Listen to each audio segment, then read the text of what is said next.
pandemic, and we're at a 30-year violent crime low. We're not satisfied. We haven't taken our foot off the gas, and we continue to look for ways to make our city safer. We know, however, as most have heard from the president's press conference, that he has prerogatives in D.C. unlike anywhere else in the country, including his authority given by our home rule charter to require the mayor, to require me to supply services of the Metropolitan Police Department. And he also has control and the ability to deploy the National Guard. But let me be clear, as our home rule charter is also clear, and the president's executive order restates. Chief Pamela Smith is the chief of the Metropolitan Police Department, and its 3,100 members work under her direction. The Home Rule Charter requires the mayor to provide the services of MPD during special conditions of an emergency, and we will follow the law. Though there's a question about the subjectivity of that declaration. In fact, the chief has already provided a high-level liaison and point of contact with the federal government and made those initial contacts. The executive order is also clear that the president has delegated his authority to make requests of us to Attorney General Pam Bondi. I have reached out to Attorney General Bondi and hope to schedule a meeting soon. My message to residents is this. We know that access to our democracy is tenuous. That is why you have heard me and many Washingtonians before me advocate for full statehood for the District of Columbia. We are American citizens. Our families go to war. We pay taxes and we uphold the responsibilities of citizenship. And while this action today is unsettling and unprecedented, I can't say that given some of the rhetoric of the past, that we're totally surprised. I can say to DC residents that we will continue to operate our government in a way that makes you proud. We will balance our budgets, we will deploy our services. Our kids are going to start school on August 25th, and we will work with the federal government to do the things that they should do for our city, including making sure that we have the judges that we need, including making sure that all federal parks are supported, not just with law enforcement, but with other clean and safe activities, and including making sure that our economy is supported by rational federal actions as it relates to the federal workforce, federal workers, and federal property in the District of Columbia. So with that, I want to ask Chief Smith to talk about her interactions with the federal forces, federal police and law enforcement that have been engaged in the district over the last several days, and the strategy that she thinks would be important while we have additional federal police officers. Thank you, Madam Mayor. I'm Pamela Smith, the Chief of Police of the Metropolitan Police Department. And as the Mayor stated, you know, we have a responsibility to support the executive order. And one of the roles that I have is to ensure that we work very collaboratively with our federal partners. I know that most of us know in this room, and those of you that are watching on television, that the efforts of the federal law enforcement officers began in our city on Thursday night. I met with the director of the U.S. Marshal, who has been at that point overseeing the operational component of how the federal resources will be allocated and deployed around our city. With that conversation, it was very, very important for me to ensure that not only do we work collaboratively with our federal partners, but we offer up areas across our city where we can work with them in areas where we know that we want to reduce crime. And so that was the effort on yesterday. We spent roughly about an hour just kind of planning and talking through what that's going to look like. On the heels of the announcement from the president today regarding the executive order and my directive from the mayor is that we will begin more intense planning efforts after I leave this press conference.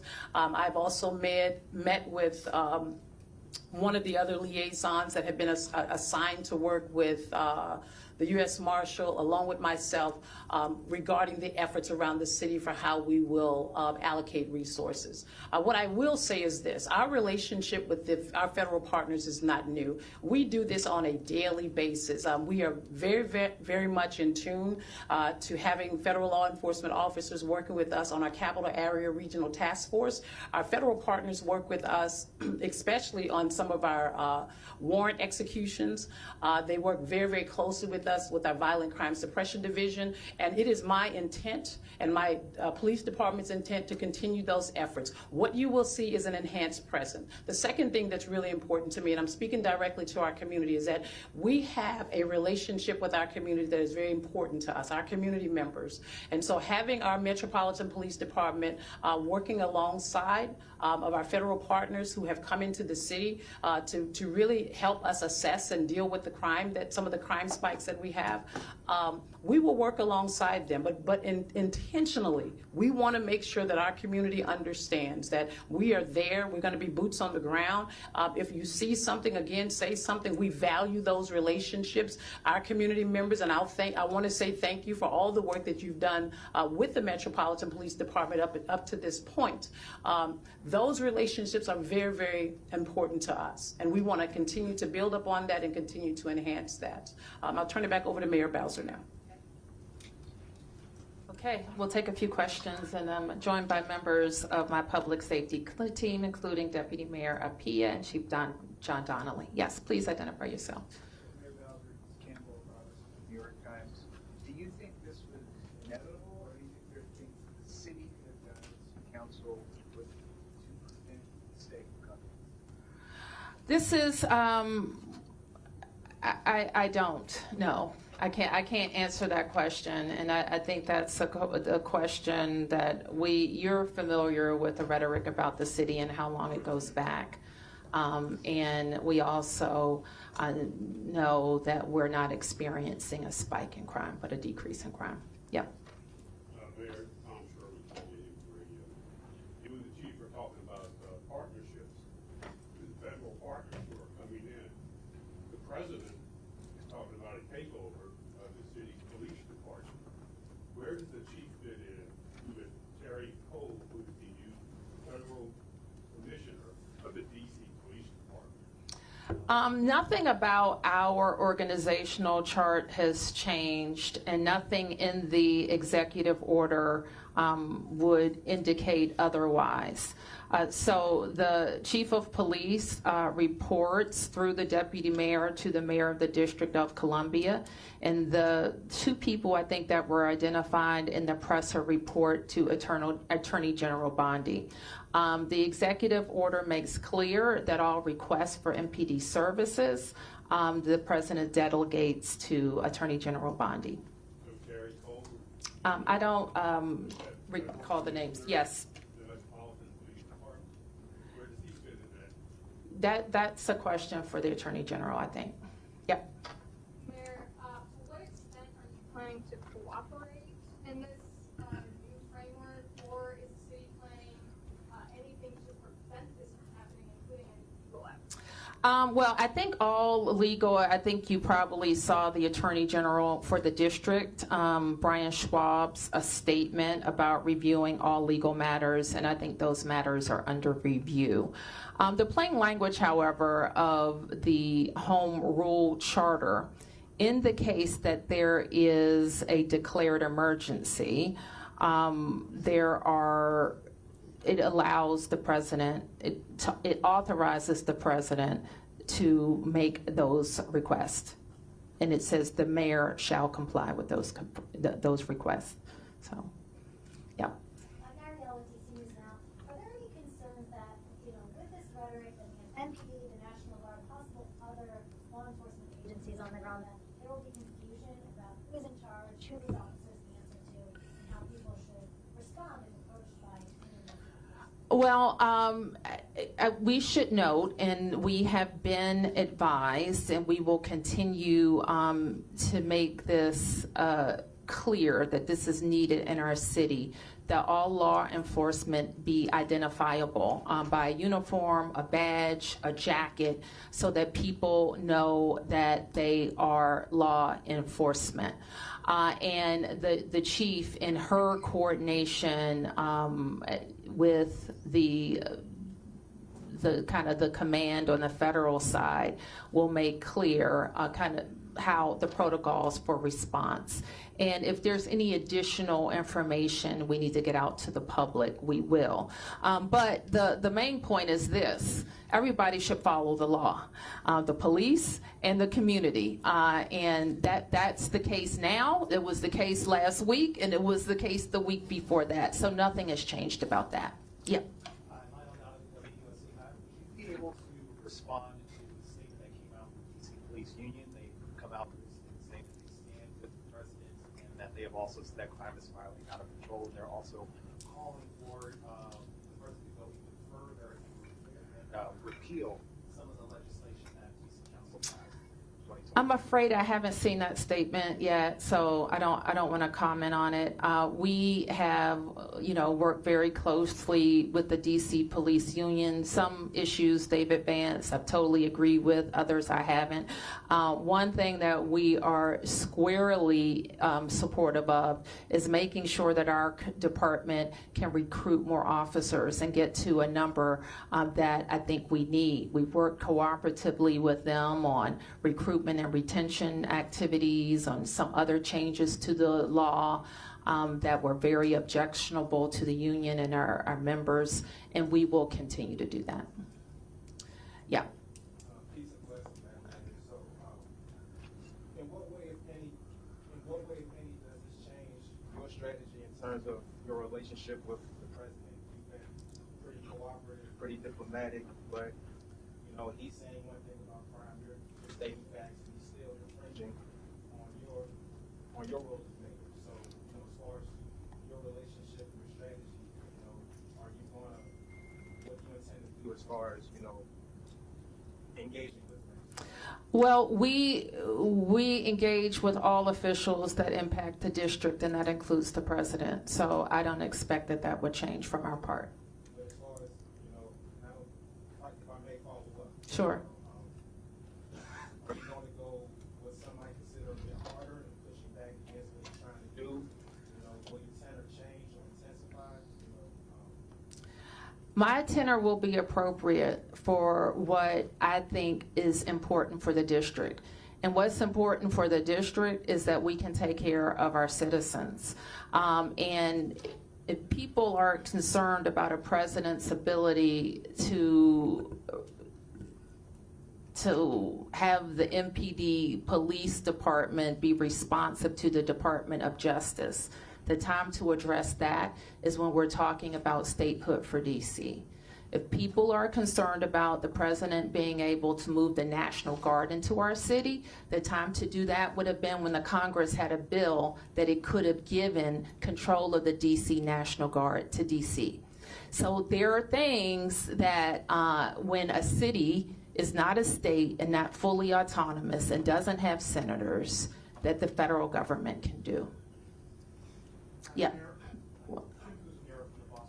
Yeah. Just to follow on his question, you at times in President Trump's first term were more confrontational, especially in 2020. You've tried to be more cooperative this time. Any second thoughts about that approach? And are you planning any sort of defiance, symbolic or whatever, in light of this? Well, I would refer you to the law. Home Rule Charter, he referred to it. I would refer you to the executive order. And so everything that we have said maintains my authority given by the Home Rule Charter. Yeah. Josh Chapin, Channel 7. I just want to be clear also that this ramp up, this emergency we're talking about is a brief period. It's a 30-day period, am I right? The charter gives him the ability to do it for 30 days, yes. So that means cooperating with the, whatever he wants to do. Well, it means that we follow the law, and that the MPD follows the law as well as all of the federal officials who are here. It's also important and we will do this in our communications with them, understand like what they're looking to see. So the fact that we have more law enforcement and presence in neighborhoods, that could not, that may be positive if people are, if it's a positive action. So that's what the executive order says. Yeah, Mark. A couple quick questions. One, do you know, will the National Guard be armed? I don't know. And then, what if the Attorney General directs the Chief of Police to redirect sources to do something that you and the Chief disagree with? For instance, redirect resources from east of the river to the federal enclave or something like that. Will you comply with, you say you're going to follow the law, you say you want to be cooperative. What if you get a directive from the White House or the Attorney General that you just steadfastly don't agree with and think it's the wrong move and would jeopardize public safety in other neighborhoods? Will you comply? I don't have any reason to think that at this point, Mark, so I don't want to speculate about that. The executive order, as is the Home Rule Charter, is pretty clear that the directives have to be, the requests have to be related to federal purposes. And then can I ask, the President threatened to use not just the National Guard, but the military, to bring the United States military, federal troops into the District of Columbia if needed. Can you respond to that threat? I mean, we're in uncharted waters already. A lot of people are seeing this as the first step in an assault on home rule, which the President has threatened. We've been making these threats since last year, and now he's carrying through with them. There's no reason to believe he won't go further. What do you say to the President about his threats to bring the military, not just the National Guard, but the military? We don't, I think I speak for all Americans, we don't believe it's legal to use the American military against American citizens on American soil. I'm not a lawyer, but I think that's a fairly widely held fact. And so, but we've seen them move, I think, the active military into California. So it's a question. We've seen active military on the borders of DC some years ago, and we don't believe that our military should be used against American citizens. Yes? Mayor Bowser, can you talk a little bit about the communication that you did receive before this morning? Did you know what this announcement was going to be before today? And can you just talk about the communication writ large before today? And secondarily, what do you say to DC residents who wanted to hear more from you, specifically in the last 5 days, being forthright, speaking to press and media? Can you just talk DC about residents know I'm forthright. That's not a question. DC residents know that, and this press corps should know I speak to you all the time. So you should know that as well. And your question was, when I did not know that the request of MPD would be made. I believed that they would announce that they were going to call up the National Guard. I had one brief phone call related to the National Guard issue over the weekend. Yes. Can you identify yourself? Okay. Can you tell us what your main challenges were going to be? Chief Smith, DC Police, working with officials, and are you concerned that any federal official overseeing the DC Police Department is not going to know the city as well as Chief Smith in your office? Chief Smith oversees the MPD. and all of the requests and coordination for the federal request. I don't really have a doubt that that is going to, among those officials who are law enforcement officials who have experience working together, I don't have a big concern about that communication and coordination happening. Who hasn't? Yep. Hi, Emma Uber with the Washington Post.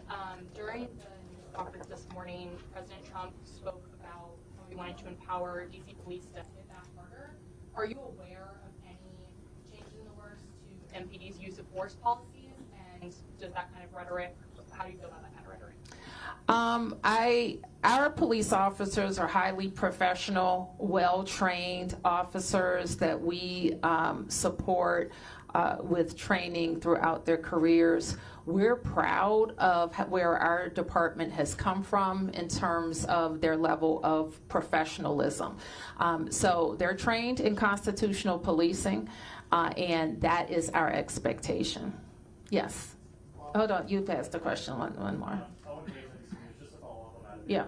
So will they still be fully subject to local regulations when it comes to use of force, body cameras while under federal patrol, MPD officers? MPD reports to the chief of police, and they are subject to DC and local laws as well as federal laws. And that will continue even under this plan? Yes. Yes. Emiliana with News Nation. You said earlier that they did not tell you about this announcement before it happened today. Did the White House or the president bring up their concerns with crime before last week? The president talks about crime all the time. Specifically in DC? Yes.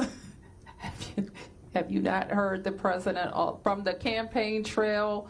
In every conversation I have with him, we're always briefing the president on our progress. In fact, my first meeting with him after he was elected the second time, we went over the crime trends. We went over how we're seeing decreases. So the president is read in on our efforts.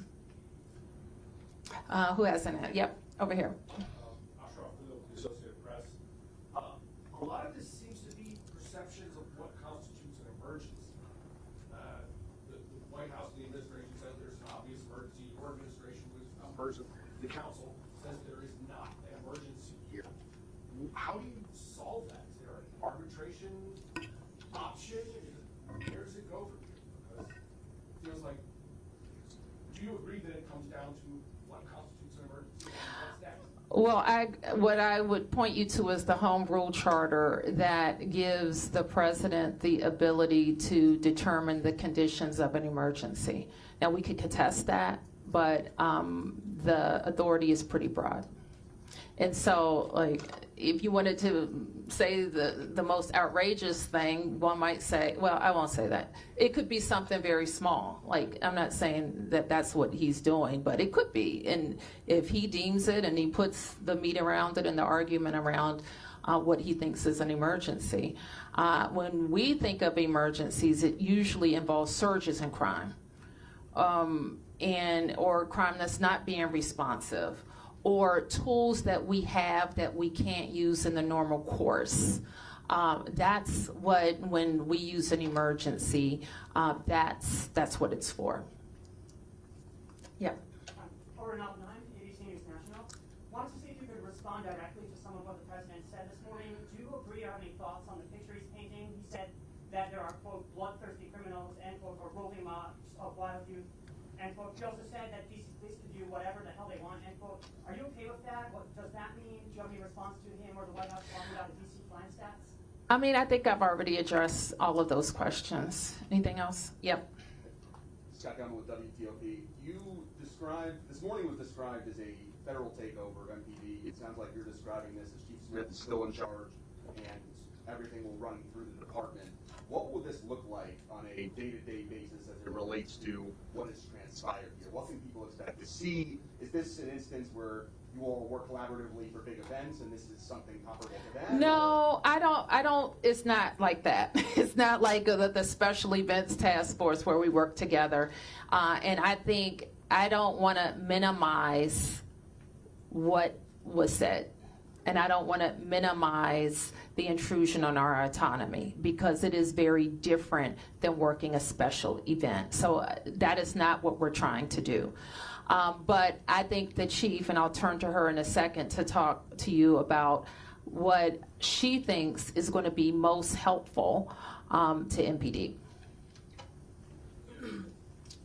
I want to believe I answered the question a little bit earlier, but I think what's helpful to us is that we come together and we look at data, we look at intelligence when it comes to crime across our city, violent crimes as well as property crimes. And so there are other things that the federal government is also very useful for, in supporting us, and that is in the city is warrants, right? The execution of warrants, the U.S. Marshals holds those. This will be an opportunity for us to come together and collaborate on being able to go out and execute warrants. As we think about over the past, came in 2 years ago, 5 years prior, we looked at some of our data where we saw an increase in violent crime in certain areas across our city. We designated those areas as a homicide reduction partnership plan with some of our federal officers. What we'll do in that space is we'll enhance that presence. The other thing is that most of you know we have a nightlife task force. U Street, we have a lot of tourists, residents, individuals who come into our city on a Thursday night, Friday night, or Saturday night and enjoy the nightlife culture. We will also be able to utilize that enhanced presence in and around that area, and any other crime trends that we might see that will go forth. We have our drug-free zones where we also align our federal partners in those spaces, as well as our juvenile curfew zones. May I just follow up quickly, Chief? So again, this morning it's being described as a federal takeover. You all are describing it as an opportunity to enhance the crime prevention strategies you have in place. To the community who's confused about the discrepancies, where does it fall? Well, I just articulated to you where it falls. And what I mean by that is that with respect to the 2 federal partners who will be working alongside me, the operations and the administrative liaison, we have a meeting scheduled for today right after this meeting, and we will be able to create an operational plan for our city that will continue to keep our city safe. Chief Smith, I just have one question. You just broke the rule. Maybe somebody else haven't asked the question already. Okay, is that it? Okay, all right. One question. Could you Yes, sir. data around we talked about Mhm. the data is coming from D, Yep. saying that crime has been going down. However, this morning Trump did cite a report where a sergeant was accused of messing with the crime numbers. So would you be able to respond to some of what Trump said directly this morning? Well, I cannot respond to any internal investigations, and I think, as you know, we do not talk about personnel actions with regards to our personnel. Sam. Two-part question. For me? Yes. Okay. And this is in regards to the youth. What is your professional assessment of how FPD has handled the so-called youth takeovers? And I guess the second part of my question might be more appropriate for the mayor, but Well, can I ask the first question, then you can ask the mayor the second question. I think when it comes to the juveniles, and I've said this, I'm very passionate about young people who are going to do great things in our city. And we have a lot of young people who are moving in that trajectory and in that space. The problem is we have a small subset of young people who do not. And I've said to parents, you need to know where your children are. We've talked about this over and over again. The mayor has enacted an executive order so that I, as the chief, can designate juvenile curfew zones around our city so that we can still give young people the opportunity to be able to be in those spaces based on what the laws and the regulations state, but we won't allow the disruptive behavior. And we've seen that time and time again. We've looked at intelligence, we've looked at data. Sometimes we look at things that are on social media to help guide our decisions. We want young people to be safe in our city. We want them to be able to enjoy the activities of our city, but we're not going to tolerate that kind of criminal activity that we've seen in the past. The juvenile curfew zone that was enacted, we've seen a decrease in our juvenile participation in those locations. and Madam Mayor, Yes. I may, how effective would it be to federalize crimes that you commit? Because I keep hearing that from the U.S. Attorney for D.C., but how effective would that be as a crime prevention strategy? Well, I have had a pretty, we had a meeting with the U.S. Attorney for Janine Pirro last week, And she does have a lot of interest in juvenile crimes and how her office can be more engaged. What I committed to her then was having some conversations around the laws that she's concerned about with members of the council and seeing if there's any possibility of a omnibus to change that. With regard to who prosecutes or what crimes she can prosecute, that's not a local law change. That would be a congressional change. Am I hearing you correctly? Am I hearing you correctly in saying that you would embrace the change in the 3 laws? I have a position on at least 2 or 3 of those I can refer you to. I would, because I'm going to get them mixed up in my head right now, but I will be happy to share that with you. Okay, I'll take a few more. Yep. Along with those laws that Sam was just talking about earlier today, we also sort of focus on DC's bail system, being a cashless bail system. Mm-hmm. Was that part of your discussion? It's the first time I ever heard that come up in a situation with DC. DC has had a no cash, whatever you call it, cashless bail, I think since the mid-90s. So that's not anything new to our system. We do, and you know, that I was very, very focused in the last 2 years on having the council pass laws that would allow judges to hold violent offenders, those accused of a violent offense, pre-trial.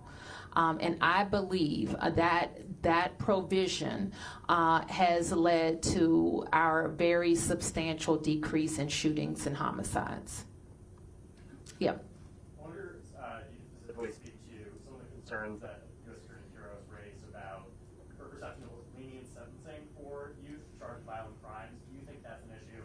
And as she suggested, potentially charging in some instances prosecuting youth as adults, is that a potential solution, or do you agree with that? Well, the U.S. Attorney has the ability to prosecute youth for some crimes as adults. And I think she's interested in expanding that and possibly lowering the age. What I committed to her to do is look at all of the what's allowable in the law now, the types of crimes, working with the council, and working on some changes. So do you agree with her, though, that has to be expanded, or do you think that is an unhelpful solution?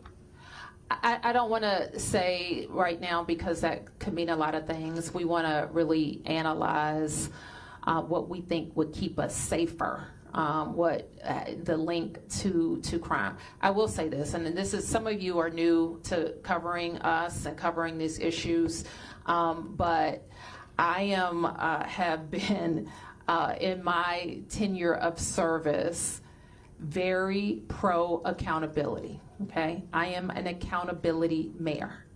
If you commit a crime in the district with a gun, there has to be accountability, and that's if you are an adult or if you are a juvenile.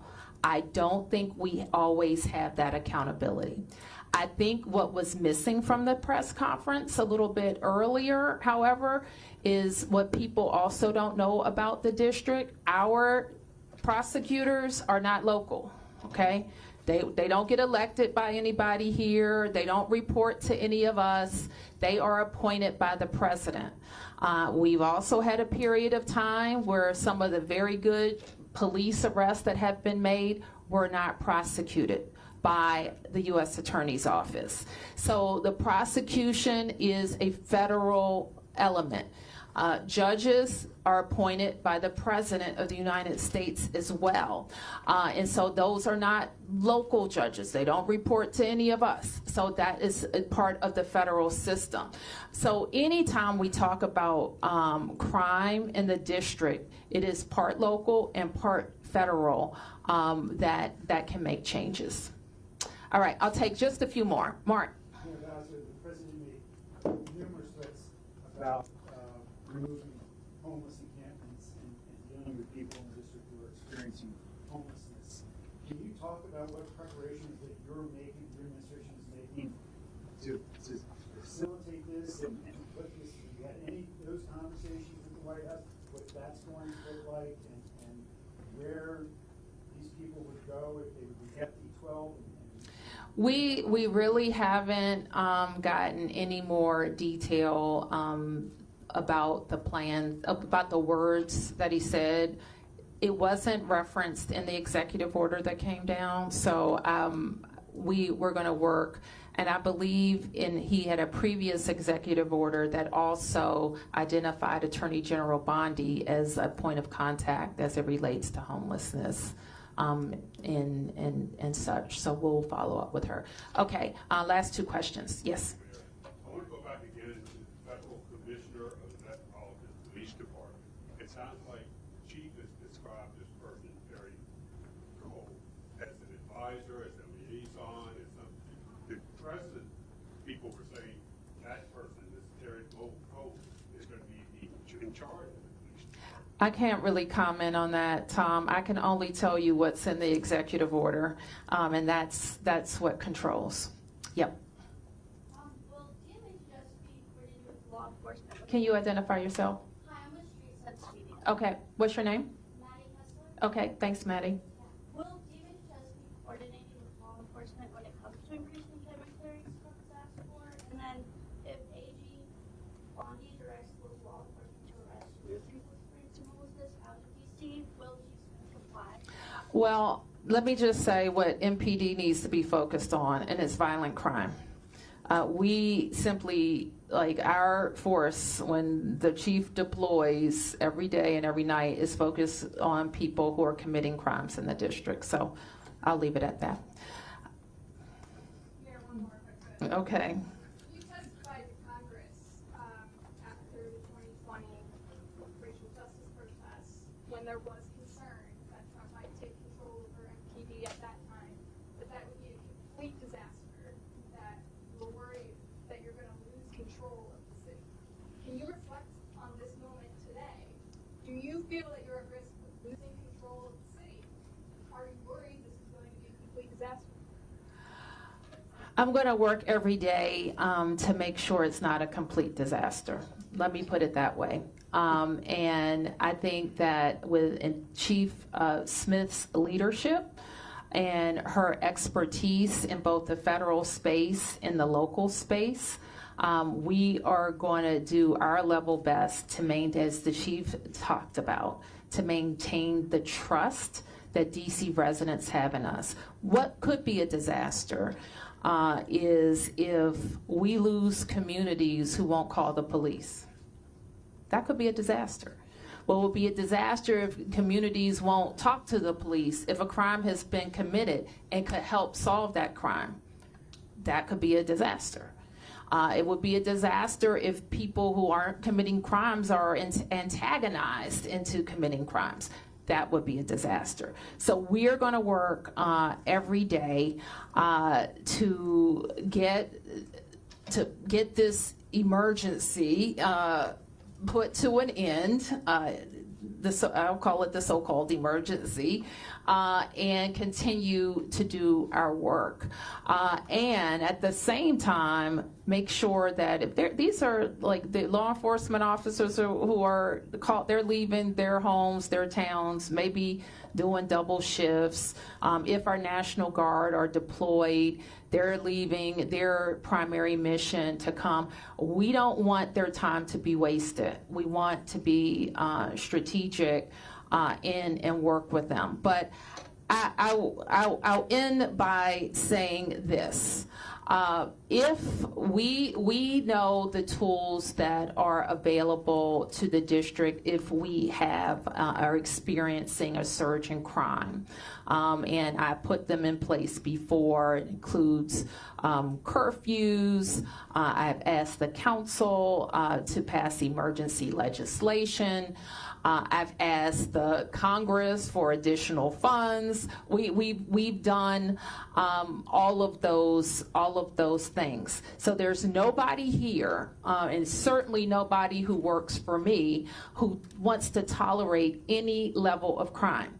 And I know it's frustrating sometimes to hear if I say our crime numbers have gone down, yet you've been a victim of crime. It doesn't matter to you if crime has gone down, if you were a victim or you know someone who is a victim. So we understand that. We work every day to stop crime. Thank you, everybody.